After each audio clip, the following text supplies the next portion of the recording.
Hey, welcome into the Husker247 Podcast. I'm Mike Schaefer, joined by Michael Bruntz, Brian Christopherson.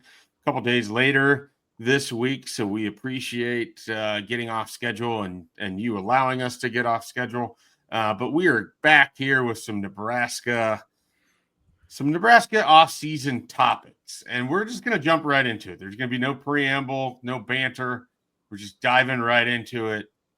The 5 toughest games for Nebraska in 2025. We've all made our lists. We put together our formulas. We've really thought about this. We definitely didn't pitch the ideas seconds before coming on the podcast. So let's just jump right in. We're going to start at 5. We're going to work our way to 1. Brian Christopherson, what is the 5th toughest game on Nebraska's 2025 schedule? It's at Minnesota. Arguably, I would put this one a spot higher. I debated that. 5 in a row, I think Minnesota's won against Nebraska. It's been a house of horrors up there. I think horrors. Oh. Didn't I pronounce it good enough? I just was making sure I heard you right. All right, yeah. So I think it. Nebraska. That's one they gotta get over. They got to get over that hump. If this this program wants to move up into that 8, 9, 10 win tier, you got to start by winning at places like Minnesota. It's a game you can't take lightly. I think everybody knows that. So number 5. Number 5 for Brian Christopherson. Michael Bruntz, what is your number 5? Is it also Minnesota? Yeah, I was just restructuring my top 5 list here. I think I would go Minnesota, and I would have probably had Minnesota higher too, because what you're getting in that game, right? Like there's a very small percentage of score outcomes in this game, all of which are going to be likely low. You're going to be in the middle of a 4-quarter game. You don't know how you're going to get there. It's going to be ugly at times. But it's just, for whatever reason, has been a tough place for Nebraska to play. And I think part of that, Minnesota, I think, just plays that style of football where you know that you're going to have to go up there and you're going to have to just stand in there in the middle of the ring and trade punches. And that's generally been a recipe for not ending well for Nebraska. But I do think that's going to be a tough game once again.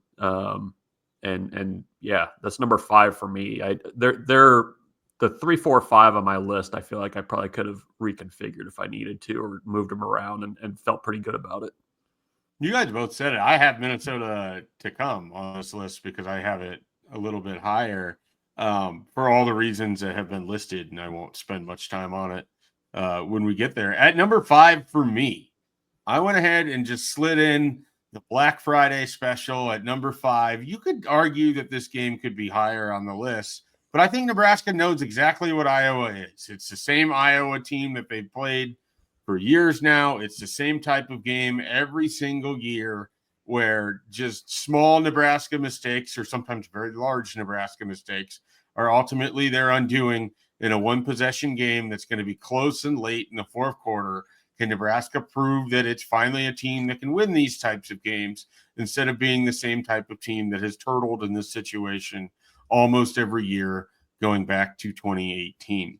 So I have this game at number 5. I think it's going to be another sort of Nebraska-Iowa special. The only reason it's not higher on the list, I think we know exactly what type of game it's going to be. Nebraska is going to be well prepared for what they're going to get.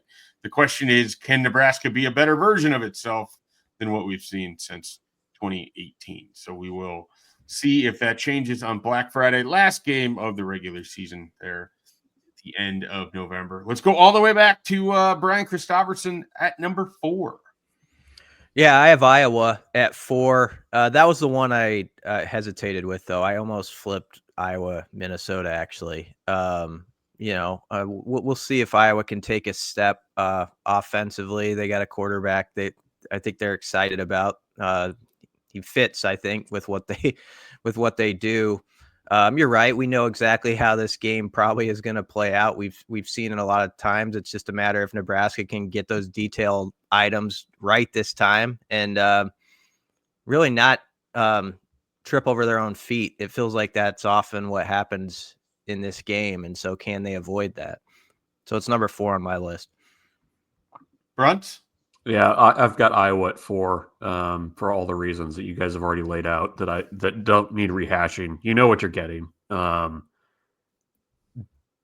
Does Nebraska, though, with improved special teams play, win by multiple scores in this game? If everything else stays the same, like if you're getting the last 2 Nebraska-Iowa games or the Matt Rhule Nebraska-Iowa games with better special teams play, they win both of those games. Yeah. I mean, they've given that game away and it's not just special teams. They've done it in unique and exciting ways almost every year, but their special teams create such an inviting opportunity for other teams to pick at and take advantage of, and Iowa truly has, throughout the year. So I think an improved special teams in 23 and 24. I mean, Nebraska's going to a bowl game in 23. If Nebraska wins that game against Iowa in 24, and they would have finished the season in, like, let's say the Music City Bowl, and they win that, like, this whole offseason would have been entirely different. I really do believe that. I think people would have really been talking themselves into Nebraska to an even higher level coming off of a 3-game winning streak and with wins at Iowa and against Wisconsin to kind of close things out in Big Ten play than whoever they would have played in the bowl. But it didn't happen, and it's is it kind of mind-numbing. Is it actually good that didn't happen? I was thinking about, I think that's, I am someone who has kind of come around to the idea that Nebraska's probably a little bit better off if they're not sort of the trendy pick to be a dark horse every single year as they have been. And it's not that the reasons aren't valid. It's not that they don't have talent in Lincoln. It's just that they haven't been able to stay out of their own way. I mean, maybe the year that it finally breaks through for Nebraska is a year where everybody actually gives up on it. Who knows? I don't think that's going to be this year, though. I certainly think there's a groundswell of support. I just think it would have been even larger and louder. Oh, I agree with you. I agree with you. And that's why, as you were saying it, that made me ponder the thought. Obviously, you want to win the game, but I'm just saying for the offseason talk, maybe in a weird way, it is better. And actually, Rhule said this in his radio interview a couple weeks ago. That time between Iowa and the Pinstripe Bowl, he thinks, is when they really came together. Obviously had coaches and players moving, and he felt like the strongest chemistry they've had, and they can build off that. So we'll see if we go back to that game. Like, if this year is a success, we might go back to that point as a pivotal part. I might be the only one that includes this team, just guessing because we're getting into number 3 coming up next. I actually have Cincinnati at number 4 for me, just because it's the season opener. I think it's a tricky way to start your year. You're getting another Power 4 team. Obviously, Cincinnati relatively new to the Power 4. It's just going to be one of those things where Nebraska is breaking in a lot of new players in kind of heightened roles or new faces and new roles at Nebraska. Plus, then you're hoping that the Dylan Raiola experience gets off to a good start. It's in a neutral field, which is going to be heavily pro Nebraska. But it's I think, like, contextually, that Cincinnati game is sort of a mental challenge that maybe you won't have when you're playing some of these teams that are perceived to be better, that I'm leaving off the list entirely, because you're into the season. You have a better feel for what you are.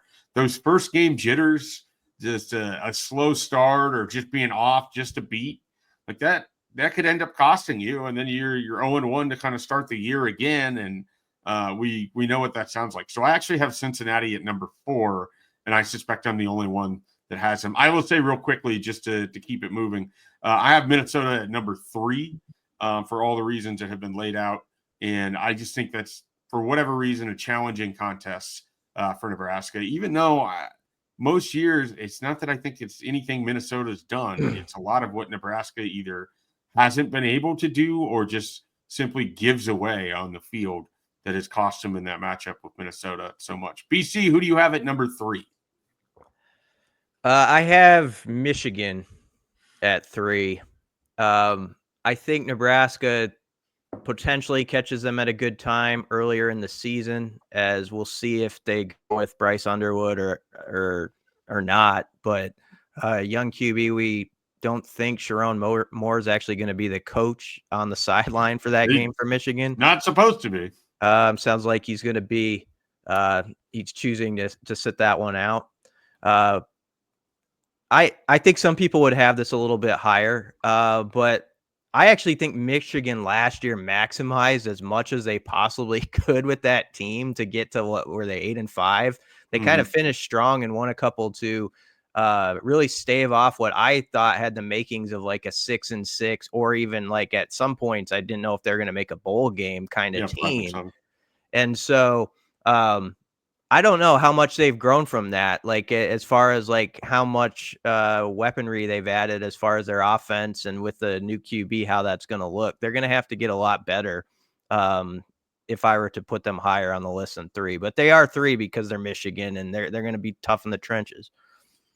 Yeah, this was the team that it was tough for me to leave off. I just don't know that they are as good as what they've been in the past. So they're breaking in a new quarterback. They may not have their head coach. There's just a few things that kind of set up to favor Nebraska in a way that haven't necessarily been there. So I didn't include Michigan. Bruntz, do you have Michigan at number 3, or are they off your list as well? I've got USC at number 3, actually. Ooh. I think that game comes at an interesting time in Nebraska's schedule. You're turning the calendar to November. There's going to be a lot of eyeballs on that one. I think you're going to kind of have a better idea at that point of kind of what teams are. They have a veteran quarterback who is mistake prone at times, but it's, I guess sometimes whenever you have those games where like a team where it's like the helmet, like the helmet is like coming into Memorial Stadium, and it feels like a big game because on the tail end of that, like, at least the schedule this year feels like it's set up for Nebraska to start fast. And then you've got USC, then you go to UCLA, you've got a bye week, then you go to Penn State, then you got Iowa. With the where that falls on the schedule, it feels like that's a bit of a must win. Like you need to get November on a strong start by winning that one. And how Nebraska is able to kind of close its season in November, I think that's the pivotal part of the schedule, and that's the difference between an 8 or a 9 win season versus, again, kicking it around at 6 or 7 wins. So I think it's just a different task, a different challenge for not necessarily because I think USC is going to be an elite team or anything like that, but I think Nebraska just needs to be able to kind of defend the home turf in November, which is something that, they have not done with enough regularity in the past few years. Bruntz, if someone were to wave a wand and offer you guaranteed Nebraska 2-2 in the month of November for this upcoming year, you mentioned it. It's USC, UCLA, Penn State, Iowa. Guaranteed 2-2. Can't do worse than 2-2. Whatever their record is coming into November, add 2 to the wins, 2 to the losses. Do you take that right now, sight unseen? Yeah, I probably would. Because I don't know how you wouldn't. I think the chances of them going 1-3 or worse are high enough that if someone just offered you a straight 2-2, USC, UCLA, Penn State, Iowa, I think you have to take that. BC, are we nuts? No, I understand the reasoning, but neither of you guys would have been allowed as contestants on like Deal or No Deal. They would have done the psychology chart on you and been like, he's not going to play the game long enough. Like I say, like, let's play. Let's see what happens. BC wants to play the game. No deal. Old Riverboat, BC. No deal, Howie. No deal. He wants to actually see the football instead of just getting paper results. I can't believe it. Yeah. Do I get to pick which 2 I want? Because there's 2 I think I would rather have. No, you just get 2. Okay. It's a grab bag. You reach into the bag and you pull out 2. So if I reach in to pull out Penn State and Iowa, those are my 2 wins? Yeah, those are your 2 wins. I'd take those. You're swept by the state of California yet again. Nebraska just can't go west. Yeah, I would take 2-2. I think 2-2 is actually somewhat likely in that month. Probably. As we sit here in May. But I also think like 1-3 and God forbid 0-4. Like those are. Yeah, That would be a pretty heavy that, November. And Nebraska has one win in November in the last 2 years. Right. I would take 2-2. I would. There are two that I would rather have than others, but because 2-2 in November gets you to like 8 easy, I think. So the two you want are Penn State and Iowa? Give me Penn State and Iowa. So it's going to be a rough start. Like people are going to be really like ticked off like midway through November, and then boom. What they go to Happy Valley. 7-1 going into that, and then they're 7-3, but then they finish 9-3. Well, they'd be excited. I'm just saying, like for that week going to Penn State, it's not going to be great around here. Well, it's a bye week too. Yeah, it'd be a long 2 weeks. Yeah, but you beat Penn State late. You're sitting there closing in on 8-9 wins. Mm-hmm. Like that's like fringe playoff discussion, right? Like you're having to write the updates on Monday nights where Nebraska's falling in the college football playoff rankings. Which that's has why not I can't been done since 2016. Been a while. That's why I can't take the 2-2 idea. You got to leave out here to your imagination, the possibility of something beyond like higher than that. But I understand why you're saying you take it too. All right. Bruntz has USC at number 3. I have USC at number 2. I think they're going to be pretty good this year in terms of the conference overall. I think Lincoln Riley's a good enough coach that what we saw last year, having now had a chance to go through the conference, adjust to it, add to his roster. I think the Trojans are going to be better. I think it's going to be the toughest home game Nebraska has all season.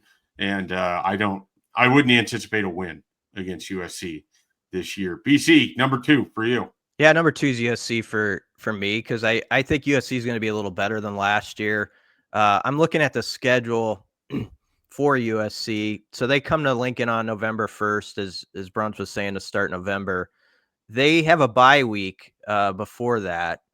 They do play Michigan October 11th and then Notre Dame October 18th. So they kind of have, some helmet type games like in a row there, but they get that bye before Nebraska. I think this would be one of the biggest wins the Huskers could get, and I think it's a winnable game because last year I thought Nebraska let that one literally slip through their fingers. Like, you think of like the 2 or 3 picks that could have been that actually turned into USC explosives. As I say, I think the Trojans will be a little bit better.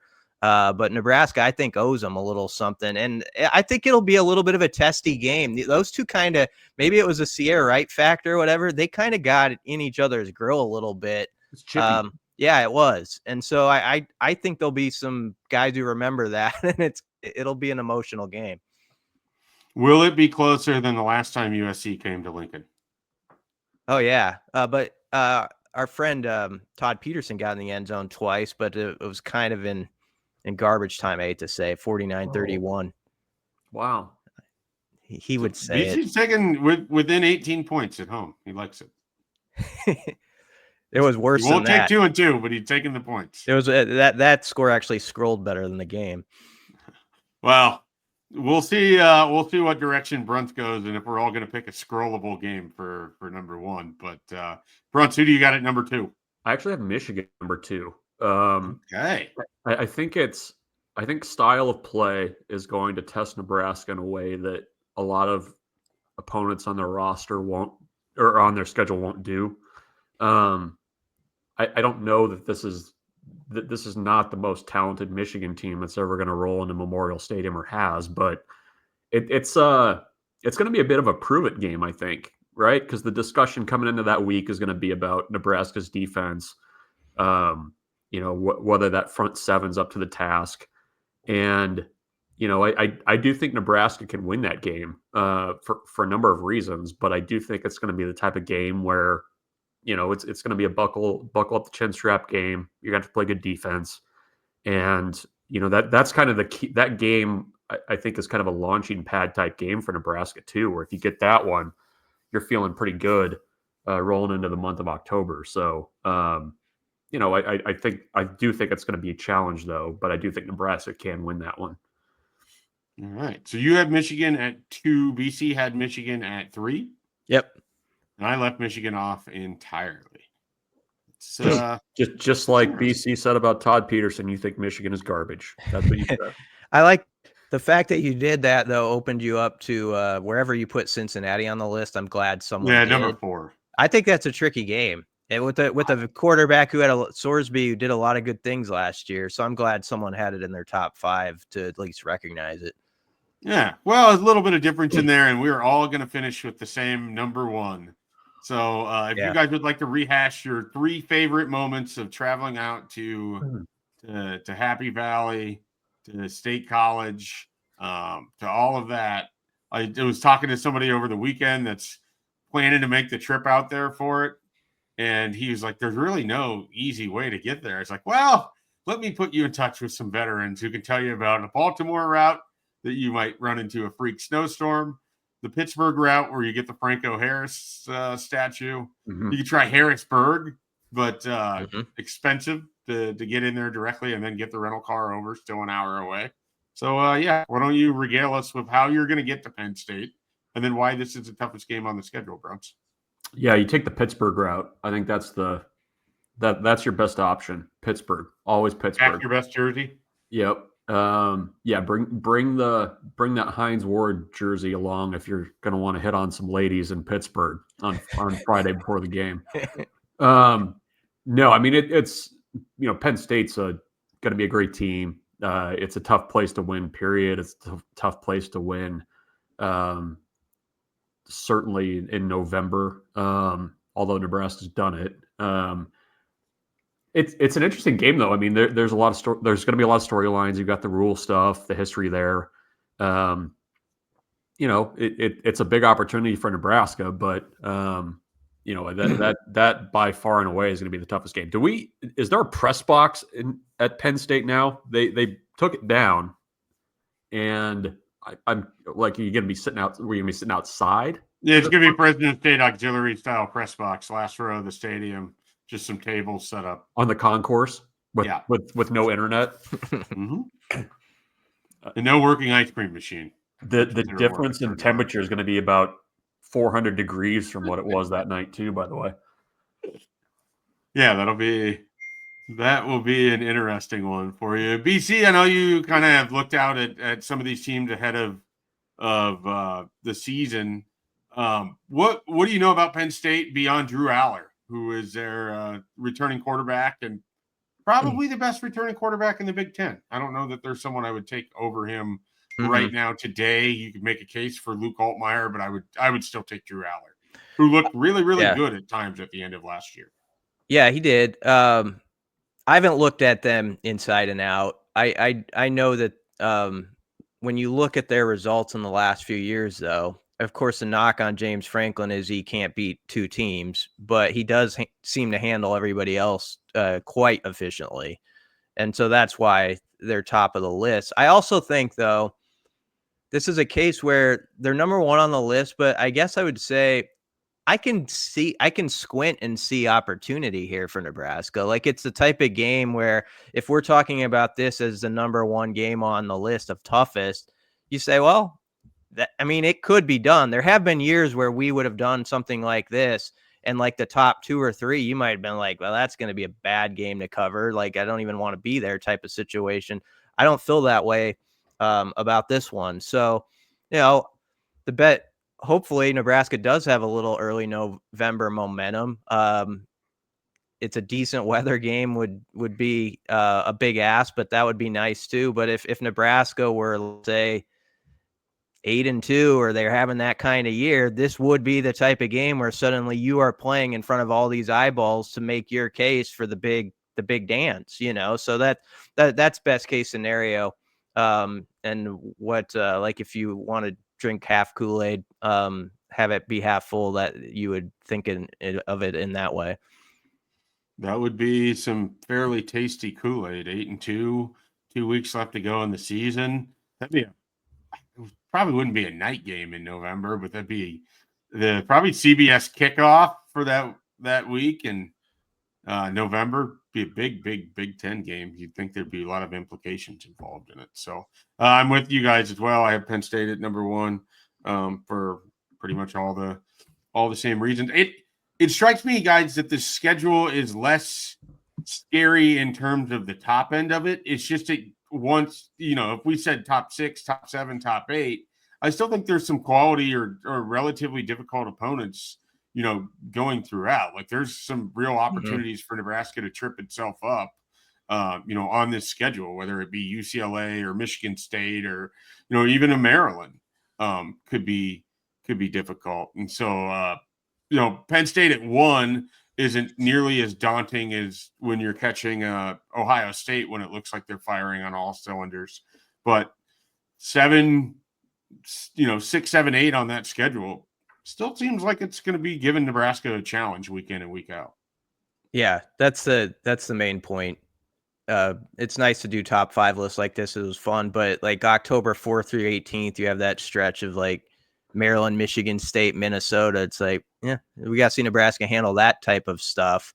100%. That's as big as anything. So, and I was thinking too, when we were starting off with Minnesota and kind of talking about them, I was the last, you could do a whole podcast. It'd probably be as popular as our overtime misery podcast the one time, but the last 4 trips there, like all have their, like there was 54-21, the 34-7 guys were wearing hoodies game, the Yant 30-23 game where Yant tripped on the 1 yard line, and then of course the one where they blew it late 13-10. You could do a whole thing on that. You're giving me an idea. Maybe this summer we'll just have a day set aside and we'll just pick a team on the schedule and we'll go through Nebraska's history with them. Probably going to skip Cincinnati, Akron, and Houston Christian, but just go through the Big Ten teams and what we remember, most recent losses. They're mostly going to be losses, and the big moments that stand out. I like this. I think we're going to do that this summer. It's not a bad idea. It doesn't have to be all negative. Yeah, there's a few positives in there. Minnesota's pretty negative right now, though.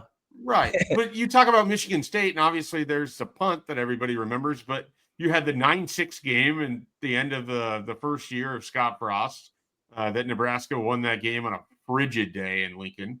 You have the sort of really entertaining run of all of the games from 2011 to 2014, or actually 2015 with Michigan State. I mean, all of those were really entertaining games that I think largely came down to a player or two. So, no, I think there's some good stuff in there. The Michigan one probably we'll spend a lot of time talking about 2012 and none of the other games in that series, I'm guessing. But or 2021, I guess, was pretty good too. Just didn't go Nebraska's way in the end. But I think I think you have an idea there. I want to expand upon that this summer. So we're gonna do that. Bruntz had an idea for the podcast today.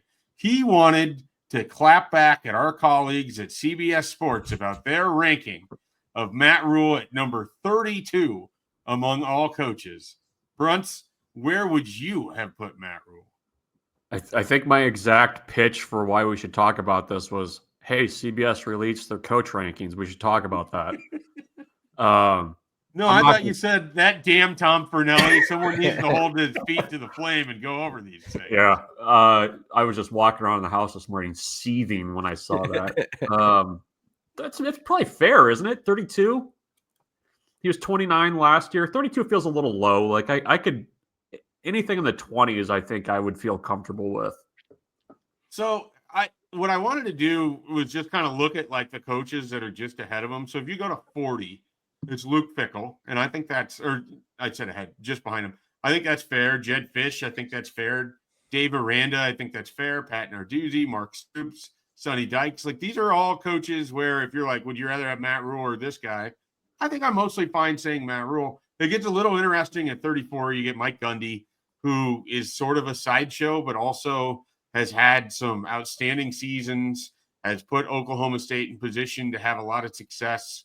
I never know what to do with Mike Gundy. Seemingly never wants to be at Oklahoma State after the end of every season, but hasn't been hired by anyone else here at this point. So he's at 34. Deion Sanders is at 33. And then you get just in front of Matt Rhule. It's coaching hot board favorite Dave Doran. Veteran. Coaching hot board veteran Dave Doran. Yeah. Brent Key, Mike Elko, Shane Beamer. And then here's the big one. At number 27, because I don't know how I would rank him. I have a tough time with this coach. I have a tough time with this program. Nebraska has had a tough time with this program, famously, as discussed just recently. PJ Fleck at number 27. I don't think that PJ Fleck is a better coach than Matt Rhule, and yet I can understand why he would be 5 spots ahead of Matt Rhule on this ranking. Matt Rhule has not had as much success at the power conference level. Head-to-head, Matt Rhule hasn't had success against PJ Fleck. I don't believe that PJ Fleck is the number 27 head coach, but I don't know. Where are you guys at with that one? Let's take the coaching Pepsi challenge here. I know it's baked in, so like you can't really like divorce it from the whole picture of what you're getting there. If you take the boat or stuff and you throw that out, you throw it over the side, overboard, you get rid of the dead sprint down the sideline. So you take his personality down from a 15 to like a 6? Yeah, like if you just pleated khaki pants PJ Fleck, would you take that resume though at a place where I don't know what like it feels like he's hit the ceiling there and I like agree. kept him at the ceiling. I guess that's why I don't have a huge problem with it, but you got to kind of roll your eyes at everything else a little bit, but the results are at least there at a place that I think is fairly tough to win. Is that fair? Yeah, no, I think that's fair. Part of it for me is I don't think there's anything more to him. Like, I think that this is basically what he's going to be at Minnesota. He had his breakout year of 2019. I don't think that's going to happen again. They're almost painfully conservative to a fault on offense sometimes. Like their best teams have had some unbelievably good college wide receivers, and yet right now it feels like they're just sort of a really ball control, play special team. Like they feel like a very Iowa-esque football team with a slightly better offense, slightly worse defense. Yeah, like Iowa. They're sort of in the Venn diagram of Iowa, but they're not. Like they're just getting like carved out chunk a little bit here and a little bit there, and then they're better maybe offensively than Iowa has been. But I don't know. I don't see them as a real threat to do anything more than what they already are with PJ Fleck. So that's part of it. Is if you would have stuck him at 35, I'm probably not saying anything, but I just don't know what the upside is at this point. Do you think, I mean, we joke about Dave Doran. PJ Fleck is also, for a while there, was kind of a hot board. Like, yeah. It was like him, Matt Campbell. It's like, well, there's your first 5. Like, if PJ Fleck actually jumped to one of those jobs that he's been linked to, like, do you think that he has success there? Like, because I guess I've always kind of assumed that Minnesota was more about, like, that's just what Minnesota is and what they're going to be. Like, does he have more success elsewhere if he makes that jump? Because I guess that would be more of a measure of like, well, what kind of a head coach is he truly, and where does he fall on that listing? I don't think so. Like, I guess I'm trying to think of like out of the Big Ten, where he would go that he would instantly make them a better program and they would be better than where he's at Minnesota. Like if you switched him and Jeff Brom, would Louisville be better for it? I don't think so. Yeah, I'm not sure. Maybe I'm just too high on Jeff Brom. Maybe that's my own problem. Like does PJ Fleck go to Michigan State and win at the same level? Like win at what level? The current Minnesota level, or does he get to like Mark D'Antonio level? Does he win at a level where you're like, okay, he is a good coach regardless of where he is? I don't think it changes my opinion on PJ Fleck. Okay. I think it'd be similar. I think he'd be roughly the same coach at Michigan State. He would annoy people more, I suspect, than he does at Minnesota. Right now at Minnesota, sometimes I wonder if a lot of the outside stuff with him is just generating any buzz about a program that sits super far down the hierarchy of what people in Minnesota care about. They've recently been passed by the Timberwolves in the last few years. It's a very pro sports town. And then when it's not, it's, Gophers hockey. And I even think that football they care more about than they do college basketball, but it's close or close-ish.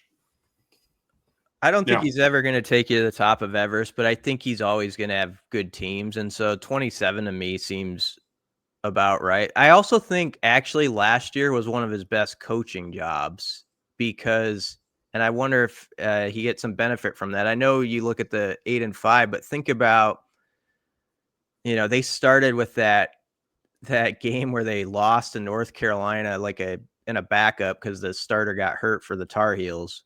That was a bad loss. And it was easy to kind of write them off. And then they had that stretch in October where they almost won at Michigan, then they beat USC, won at UCLA, beat Illinois on the road, and took Penn State to the wire, lost by 1 in November. So I thought he maximized with that team. Now, I didn't think it was a great team by any means. So I wonder if within the ranking there was some consideration that was a pretty good 8-5, under the headset for him last year with what happened with what they had. Yeah, I have to think that was at least part of it. I don't want to misrepresent. I don't think he's a bad coach by any means. I just don't see another level there. Which is true of a Mark Stoops, right? I think that's a pretty fair comparison as well. Mark Stoops maximizes when he always is. Schedule. Yeah. When Kentucky's schedule allows for it to avoid all of the good teams, Kentucky has their good years, and then they win, one game against an overranked Florida or Louisville every year, and they get a ranked win out of it. But that's just kind of the ceiling of what Mark Stoops is at Kentucky. I just kind of think that's similar for PJ Fleck. How as this relates to Rhule, though, I think given what he's done at Nebraska in 2 years, I think 32 is fair. It'd be hard to expect him to be in the top 25. It would be hard to expect it to be, lower than that because I think people see the upside. I think the fact that he has done a lot of media and he's a known coach in the industry, maybe more than some of the others, maybe helps push up some of that ranking too. But I think 32 is fair for Matt Rhule. You could maybe go a little higher or a little lower if you wanted, but it's right in line with the range where I would kind of expect to see him. Yeah, these lists are always kind of funny because it's so year to year. If you do this list a few years ago, I'm sure it was, you could go look it up, and Rhule's probably on top 15 at that point with what he's did at Baylor. So there's moments where a guy is coming off that big season where he could climb 10 or 15 spots, and that's a possibility for him this year. He's kind of in a way like Raiola is being ranked in these QB preseason rankings, where Raiola is in that 15 to 20 range, but nationally, I don't think people are completely bought in that Raiola is going to be just top tier this year. And so it's a prove it opportunity. So both the QB and coach could really climb and change where they sit on these lists 12 months from now. What do you think, Bruntz?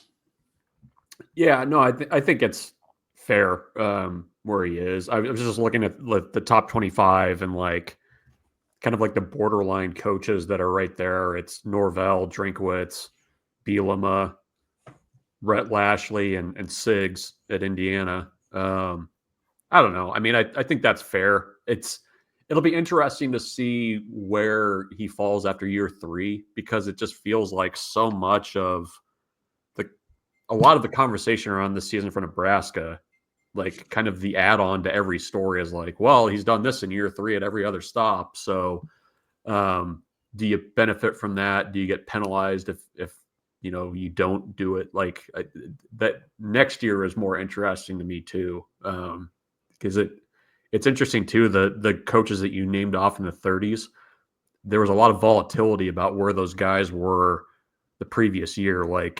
Fickle fell pretty far. I think Stoops fell pretty far. So I don't know. I mean, I think given what Nebraska's done in year 2, that's probably a fair place to be and down 3 spots from last year. Would you like to know where former Nebraska head coach and often topic of conversation Scott Frost ranks on this list? I know where it is. Does BC know? Mm-mm. All right. Well, at least one person. Tell me, please. He is at number 62. So this is a list of all the Power 4 head coaches. There's 68 of them. Jeff Lebby is at number 68. Frank Reich is at number 67. And then at number 62, you have Scott Frost, who returns to UCF, and we will see how that goes. I think that's probably a fair ranking as well.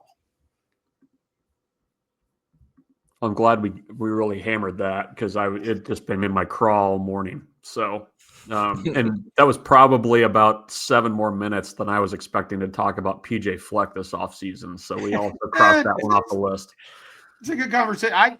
I think that Nebraska-Minnesota game is really, really big, I think, for a variety of reasons. And some of it is just simply Nebraska needs to kind of prove that it's on the level of Minnesota, if not past it, instead of just the assumption of these things. So going there and winning that game would be a pretty big boost, I think, for Nebraska. Or do they get them at home?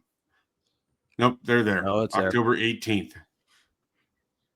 It'll be I'm sure it'll be cold and wet for that game as well, regardless of what time it starts. 11 a.m. kick, doesn't matter. 7 p.m. kick, doesn't matter. Cold, wet, Minnesota. That's what you're getting.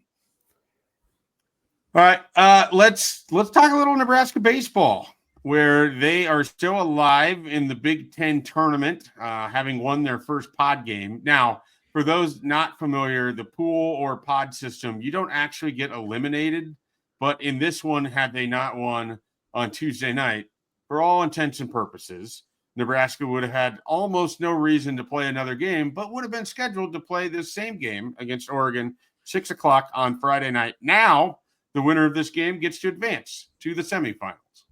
And to break it all down, Michael Bruntz was on the scene on Monday. I don't know, maybe you were there Monday too. I was not. On Tuesday. What was sort of the reaction from both the players? Like, they basically just narrowly avoided watching their season end in a very Nebraska way. But instead, they get to advance to this next opportunity where they kind of hold their own future in their hands the rest of the way. They keep winning. They get to play more games. As soon as they lose, the season is over. Yeah, never a doubt on Tuesday night. Michigan State's right fielder doing them a solid and dropping the ball, the final out of the game. Dead center pocket. Yeah. And the thing that was crazy, too, was like Nebraska could have won that in the 9th inning if the ball was like 1 foot to the left. Because if that double from Brumbaugh gets into the corner, game's over. And to their credit, they won it in the 10th. But I don't know. The feeling was like I think they kind of knew how close to the sun they flew there. It's a team that, for whatever reason, this year has not had many breaks. They finally got one in a very, very public and big way. And now it sets up another must win against Oregon to continue playing, because Nebraska's road into the NCAA tournament is winning the Big Ten. So how do they set things up pitching wise? As far as, this morning, at least on Thursday, they've not announced a starter, but, Will Walsh is not thrown. Jackson Brockett is not thrown. I would expect that Nebraska's probably going to see Oregon's Friday night guy, who's every bit as good as what they saw against Michigan State with Jurwa. And so they just got to keep it rolling. I mean, at least the one thing that might help the offense, especially, is you're facing a right-hander. So you have a left-handed heavy lineup. You can use those guys. Ty Stone sounds like he's going to be available more than likely.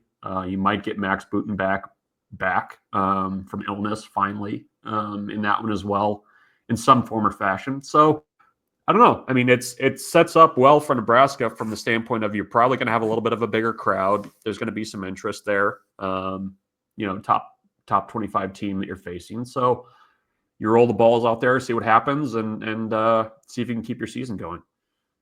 What did you think of Luke Broderick's performance? Basically, 3 1/3? Yep. And that had to have been the most innings he's thrown all year. I don't know if it was the most pitches, but he, to me, was pretty much, for as important as Overbeek and all of those guys were to have the comeback, Broderick just extending that game, giving you every opportunity, holding Michigan State at just 5 runs. I thought he was huge for Nebraska. And is there any chance he can pitch against Oregon, or is he kind of burned until the weekend? Oh no, he'll be available. I mean, as screwy as this format is, I mean, having essentially 3 days between games, I don't know that there's anybody that's really off limits. Maybe Horn, but I mean, Broderick threw 3 times on the weekend against Michigan a couple weeks ago. He threw a lot of pitches on Tuesday, but I would expect he'll be fine to go.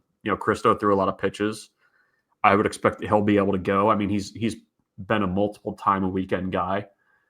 And, even Timmerman, I mean, look, like, it's the season, so you're not going to have one of those guys languishing in the bullpen if you need him. So do you envision just a lot of sort of cobbling it together? If Nebraska wins even Friday, it's hard to imagine any pitcher, unless they're just cruising, going even 5 innings on Saturday, even Friday night. Like, I think if you get a good 3 innings out of Will Walsh or Jackson Brockett, you don't send him back through another turn through the lineup.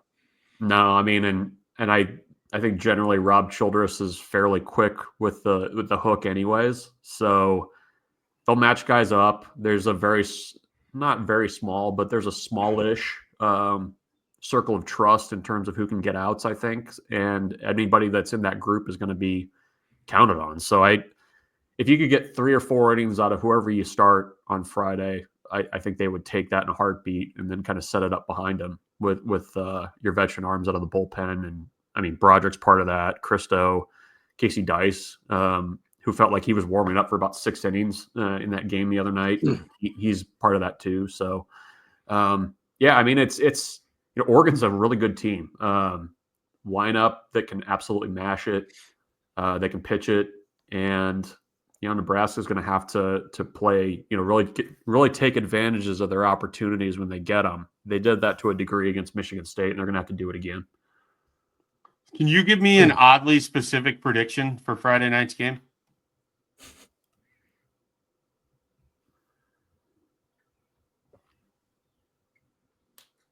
Yes. I think Riley Silva's going to get hit by a pitch. It's going to be the Riley Silva hat trick. He's going to get hit by a pitch. He's going to steal a base. And he's going to make a diving catch. Okay, look at that. Yeah. I'm just going to toss this one in there. First at bat of the game, Gabe Swanson will have an extra base hit. He's due. Double or a home run. That's what we're getting. First at bat. I don't know if anyone's going to be on base. I don't know if any run will score necessarily, but Gabe Swanson, double or a home run, first at bat on Friday. BT, do you want in on this? Do you want to make an oddly specific? All right, I'll give you one. Maybe it'll give you a segue for doing this. Like later in the game, they'll announce, because I think it's starting at the same time. They'll, over the PA, they'll announce that Huskers softball has defeated Tennessee 3-2 in the first game of a super regional, and it'll be one of those where the crowd goes kind of nuts about it.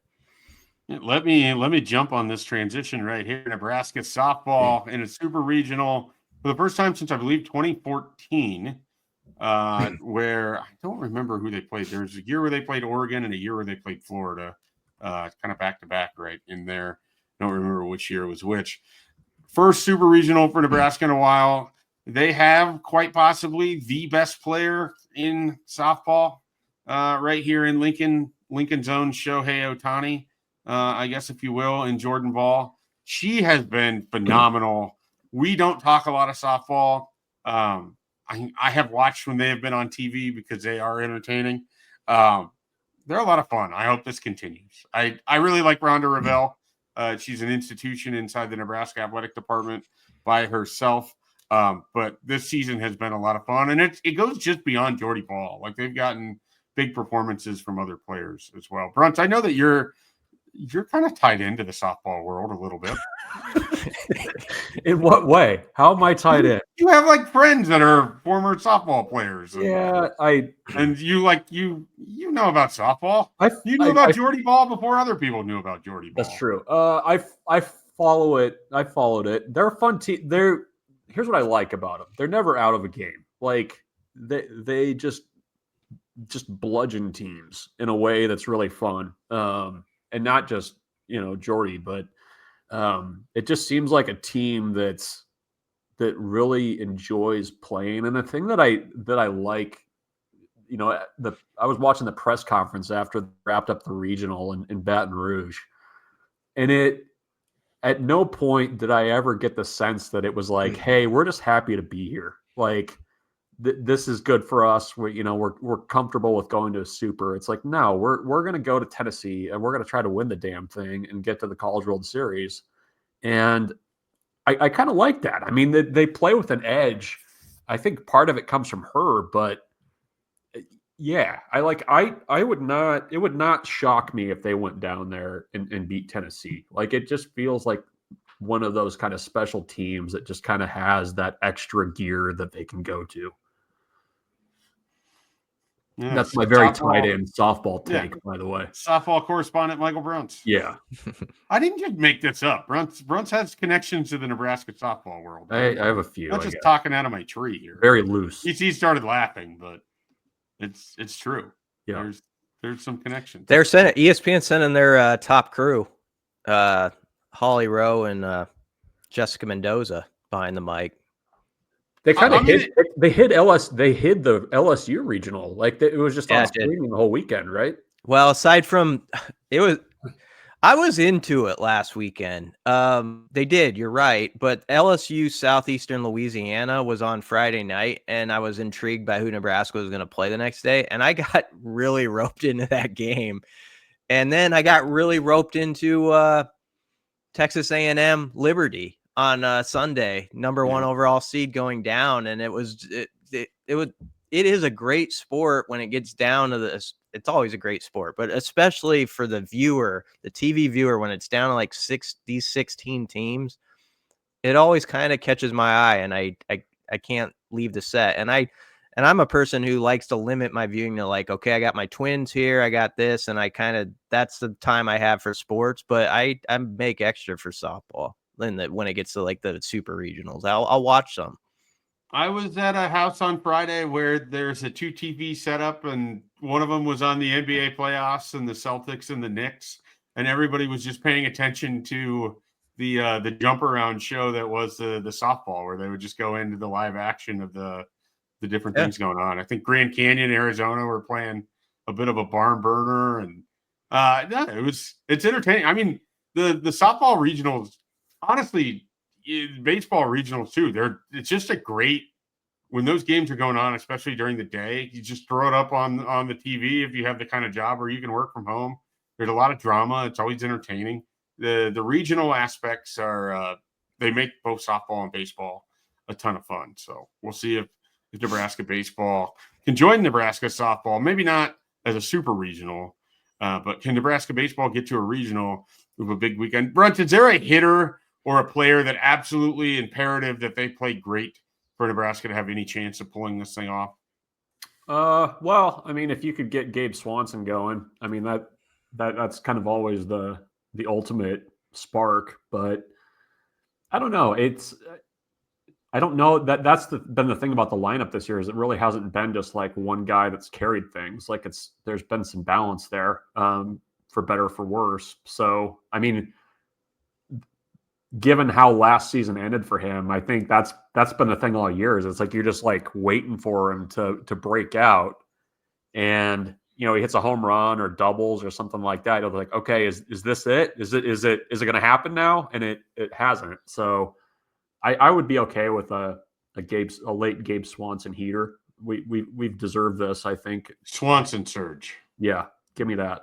That would be the ultimate. You also wouldn't mind, like, Will Walsh has done this in his career in this ballpark where he's come in and thrown well, kind of seemingly out of nowhere. Like, you'd take like 7 innings out of Will Walsh if you could get it. But which game last year was it? The semifinal where he had the big start, or was it the final? Brockett started the final. It was okay. It was earlier. First game Saturday, I think. Yeah. So it was the day where they had to beat whoever twice, right? Yep. Indiana. Yeah. Yeah. There was one of those games where he threw a terrific gem of a game.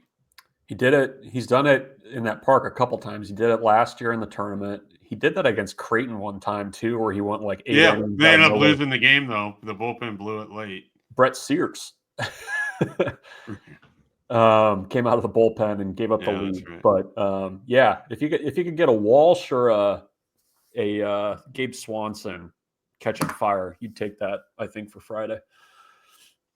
All right. That is the breakdown of what's going on with Nebraska baseball, softball in action here this weekend. Of course, we discussed Nebraska's schedule. Matt Rhule, PJ Fleck, a little bonus PJ Fleck content in there for those who really wanted it here in late May. 3 Nebraska beat writers talking about PJ Fleck. I couldn't think of what could be more interesting to listen to. But if you want that kind of content and you want more of it, you can find it at Husker247.com. Maybe not so much PJ Fleck focus, but certainly a lot of Nebraska stuff there. There's plenty of recruiting going on right now. BC had a great Trey Taylor story on Sunday this past week.